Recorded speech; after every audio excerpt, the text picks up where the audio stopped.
السلام عليكم ورحمة الله وبركاته. عاملين ايه؟ يا رب تكونوا بخير. النهاردة هنعمل الكيكة بطريقة مظبوطة 100%. ولو بتعملي الكيكة وبترتفع وترجع تهبط معاكي هقولك من ايه، بس تابعيني للآخر. انا عايزاكي بقى تجربي طريقة النهاردة، كيكة خفيفة ومرتفعة وما هبطتش. وكمان انا ضايفة مكون سحري موجود في اي بيت، بس مش هيخطر على بالك ان انت تضيفيه للكيكة. مخلي الكيكة مرتفعة وطرية، واللهم بارك، بجد طالعة تحفة. يا ريت بس تتابعيني للآخر، ويا ريت لا أول مرة تشوفيني يا ريت تدعميني باللايك واشتراك للقناة علشان يوصلك مني كل جديد. في الأول كده هنسمي الله ونصلي على الرسول عليه أفضل الصلاة والسلام. هنشتغل بالخلاط علشان الخلاط موجود في أي بيت.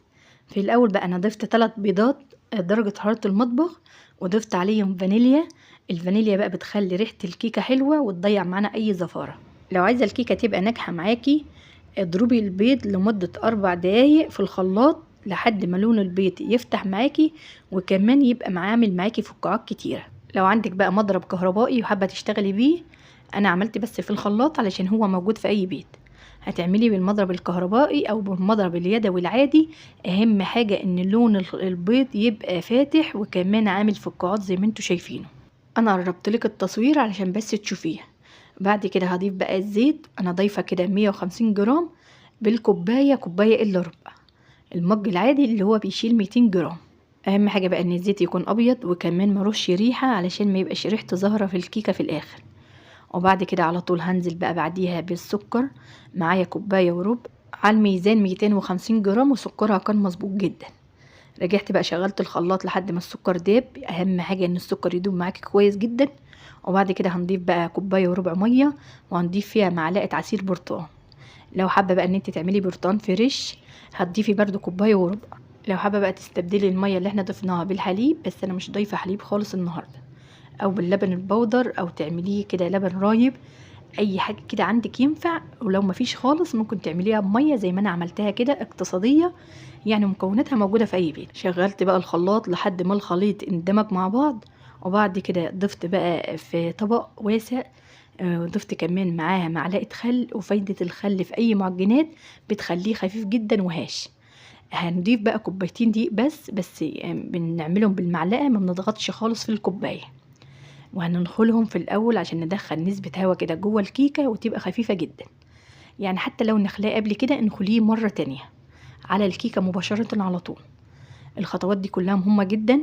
وما تضيفيش المكونات كلها مع بعض في الخلاط وتضربيها. كل مرحلة كده اعمليها وحديها علشان بس الكيكة تبقى معاكي خفيفة. ضفت بقى معلقتين كبار نشا ونخلتهم مع الدقيق. لازم بقى تجربي النشا مع الكيك، لو ما بتضيفيش نشا بيخلي الكيكة مرتفعة وكمان بتبقى طرية.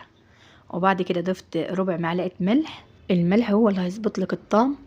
هنقلب في الاول كده بالمضرب، ما نقلبش بمعلقة علشان المضرب بيكون افضل وبيدخل لها هوا كتير. وكمان يا ريت ما نقلبش بسرعة بعشوائية، ما نلف الشمال ويمين ونخرج منها الهوا. هنقلب كده في جنب واحد وبالراحة خالص. لقينا بس فيه دقيق بنلمه كده بالمضرب، ونرجع نلف الجنب واحد تاني. القوام كده مظبوط معايا، مش خفيف ولا تقيل. بس لو لقيتيه خفيف هتضيفي بقى معلقتين دقيق وتنخليهم وتقلبي تاني لحد ما القوام يظبط معاكي. ما تخليش القوام تقيل قوي ولا خفيف قوي. في الوقت ده بقى فيه خطوة مهمة جدا لازم تقومي تعمليها. هتشغلي الفرن قبليها ب10 دقايق بس، هتوطي الفرن خالص عشان ما يسخنش معاكي جامد. وهقولك ليه واحنا بنسوي. جبت بقى الصينية وبطنتها كده بالسمنة وبالدقيق. والدقيق اللي هو هيزيد معايا هفضيه، وهخلي الصينية كده متبطنة وجاهزة جنبية. انا كده لسه ما ضفتش المكون السحري اللي انا بقول لكم عليه. اللهم صلي وسلم وبارك على سيدنا محمد وعلى ال سيدنا محمد. يا ريت لو لسه بتشوفيني يا ريت تدعميني بلايك جميل منك. يلا بقى حطوا لايك وتعالوا نكمل مع بعض بقية الخطوات. انا في الاخر خالص ضفت معلقة بيكنج باودر كبيرة ونخلتها. وبعد كده ضفت المكون السحري اللي هينقل الكيكة لحتة تانية خالص. نص ليمونة. ايوه نص ليمونة هينقل معاكي الكيكة لحتة تانية خالص. الليمون مادة حامضة. نزلت على البيكنج باودر حصل فوران. وبعد ما بتضيفي الليمون بتلاقي بقى القوام ناعم وفيه لمعة كده في القوام. اهم حاجة ان انت تضيفي المكونات في الوقت المظبوط.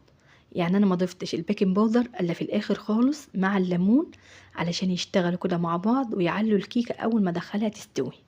هقلب بقى، مش هنقلب تقليب جامد ومش هنقلب كتير. اول ما البيكنج باودر يختفي هنوقف تقليب، وبعد كده هنجيب بقى الصينيه اللي احنا مبطنينها قبليها بشويه علشان بس تدي قاعده كده للكيكه حلوه. هنصب بقى الخليط كله في الصينيه اللي انا بعمل فيها مقاس 26. لو عملتيها انت في مقاس 24 هتبقى معاكي تحفه وهتعلى اكتر من كده. بالسكينه وعملت حركه كده في الكيكه علشان ما يبقاش فيها فراغات من جوه، بس ما تكتريش، يعني هي رايح جاي كده ووقفي. بعد كده هتدخليها بقى في درجه حراره 180 لو هتعمليها في فرن البوتاجاز. خلي بالك انا قلت لك هنشغله قبليها ب10 دقايق بس، بنوطي النار خالص علشان ما يسخنش جامد. الكيكه بقى هيحصل فيها ان هي هتعلى معاكي، بس بعد ما تسوى هتلاقيها هبطت خالص. اهم حاجه السوى، علشان لو عامله المكونات كلها مظبوط ممكن تبوظ معاكي بخصوص السوى. هتدخليها بقى على الرف اللي في النص، وما تشغليش الشعلة من فوق، واقفلي عليها وسيبيها تلت ساعة، وما تفتحيش عليها على طول وتخرجيها علشان ما تاخدش معاكي هوا وترجع تهبط خالص. اقفلي عليها بقى الفرن وسيبيها تلت ساعة. انا بس علشان خاطر التصوير بوريكي، وانا كمان ما سويتهاش في فرن البوتاجاز، انا عملتها في فرن الخبيز، طلعت معايا تحفة. الكيكة ما شاء الله طرية وكمان مرتفعة، واللهم بارك حلوة جدا.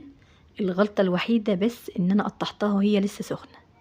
الكيكة ما تقطعهاش وهي لسه سخنة خالص، سيبيها لما تهدى وارجعي قطعيها، هتلاقيها بقى مرتفعة، وكمان اللهم بارك هتبقى طرية وعاطية اللون من تحت ومن فوق.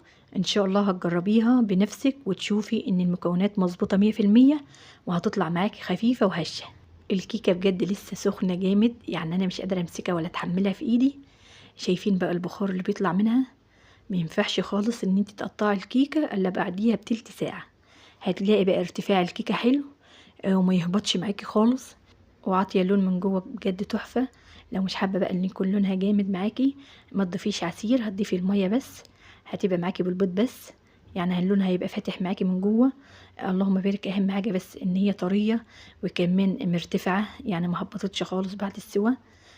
طريقتها سهله جدا وسريعه، وانا عايزاكي بقى تجربيها بس بنفس الخطوات. بجد انا متاكده ان هي هتطلع معاكي تحفه. ولو بتعملي الكيكه باي طريقه تانية مش هتعمليها الا بطريقه النهارده. طريقه مميزه جدا. المكون اللي احنا ضفناه في الاخر بيخليها تحفه، وكمان النشا بيخليها طريه جدا. اهم حاجه لو كنت بتضيفي المكونات كلها مع بعض في الخلاط، انا عايزاكي بقى تنزلي بمكون مكون وتضربيه. والبيض اهم حاجه ان انت تضربيه لمده 4 دقايق علشان الكيكه تطلع معاكي خفيفه وكمان تبقى طريه بعد السوا. وما تنسيش ان انت تضيفي معلقتين نشا ونص ليمونه. هتجربيها ان شاء الله وهتطلع معاكي مظبوطه. بتمنى بقى ان يكون شرحي بسيط، واتمنى ان تعملي بلايك واشتراك للقناه.